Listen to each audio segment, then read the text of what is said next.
Now joining us live is Matt Thistlethwaite, Labor MP, to talk about the issues of the week. Firstly, this article from the Australian Financial Review, Jim Chalmers speaking to their political editor Phil Curry about his push to woo business back.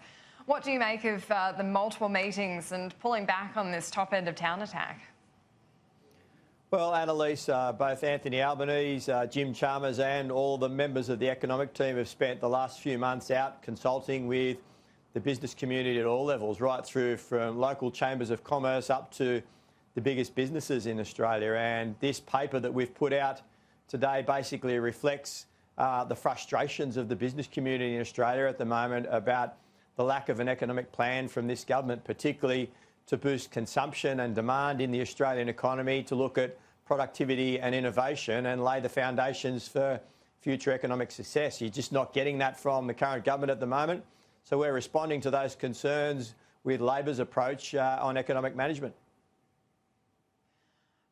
Do you wish you'd done more of this before the election and brought business on board with you? Look, we certainly did do a lot of this before the election. I appreciate that big business and many businesses in Australia probably didn't support a lot of our policies, particularly some of our tax reform policies. That's why we've gone back to the drawing board. That's why we've been doing these consultations. The review into Labor's policies has finished submissions. They're in the process of writing that report at the moment, and that will be released later towards the end of this year. But the consultation will go on with the business community. I've got to say I've been heartened by the feedback that we've received from many, particularly local businesses, about Labor's willingness to listen, because they just don't feel that they're getting that from this government at the moment, that doesn't have a wages policy, that doesn't have a plan to bring forward infrastructure investment, that doesn't have a plan to boost growth in the economy, and many of those businesses are suffering because of that. What do you think is the one thing that Labor needs to change so they lose this perception of not being business friendly? I think we need to make sure that we're focusing a lot more on the productivity piece for Australia. If you look at hours worked per GDP of the Australian population at the moment, we've seen that that there's been falls recently, also in terms of income for the country per worker.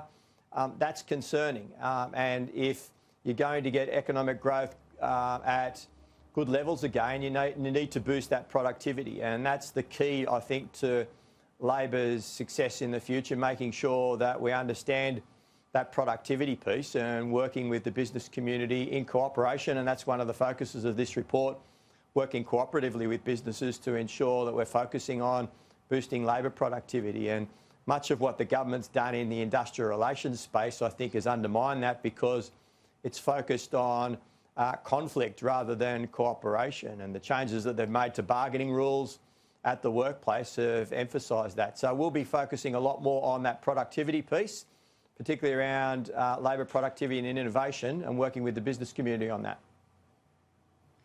Now, we've had Josh Frydenberg out this morning saying that the banks, he was echoing the Prime Minister, saying that they're profiteering with not handing on rate cuts. But look, at the end of the day, banks do have to look after their deposit holders as well.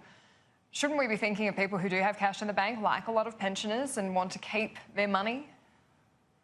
Yeah, that's certainly the balancing that the banks need to do. We would have liked to have seen them pass on the rate cuts in full, because at the end of the day, that's the reason why the Reserve Bank cut those rates. They want to give a bit of relief to small businesses, to families and households, so that they can spend a bit more in the economy. That's why you cut rates. And when the banks undermine that, it really does reduce the effectiveness of that rate cut. But the problem with banking in Australia at the moment, Annalise, is that in terms of the mortgage market, 80% of the mortgages are held by the big four banks.